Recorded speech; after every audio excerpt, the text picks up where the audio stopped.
For me, one thing that really changed my mind this week was on our trip to Ward's Island. It surprised me to hear that the houses built there are quite popular and wanted among hundreds of home buyers. Despite the island's beautiful sceneries and peaceful atmosphere, I figured that since essential services such as schools and shops are difficult to access there, people would prefer the convenience over the environment. However, Ines, our tour guide and a resident there, explained to us that there was a waiting list of more than 700 people. Can you imagine that? 700 people wanting to buy those houses. As proof, her mother has waited on the list for more than 6 years before receiving an available house. It surprises me that to some, their surroundings matters more than the services available on the mainland, because that's not how I would think. Hi, my name is Iris. We went on many trips on the second week of Horizons, but we enjoyed most is Everdale.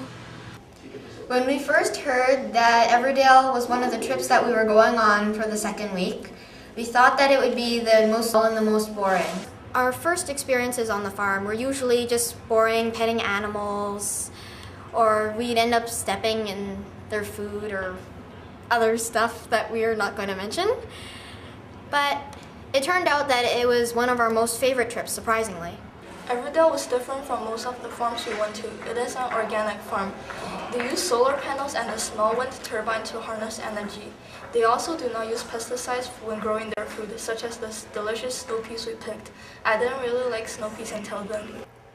On the farm, of course, we saw many farm animals. We saw the red Tamworth pigs, which have red fur on their backs, hence their name, and how intelligent that they were.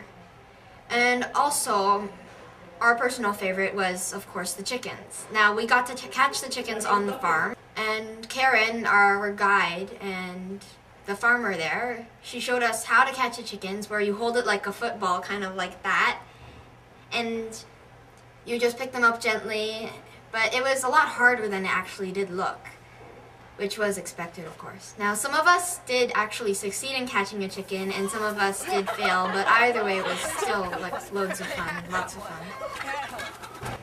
Before we had to say goodbye to Everdale, we fed the goats and the lambs and even met a donkey named Smudge. On our tour of Everdale, we found out that even though Everdale is a farm and that it is located in a rural area, that we can still go and pick up the phone and order pizza. Pizza, dude! Everdale really changed our thoughts. Now we know that not all farms are dull.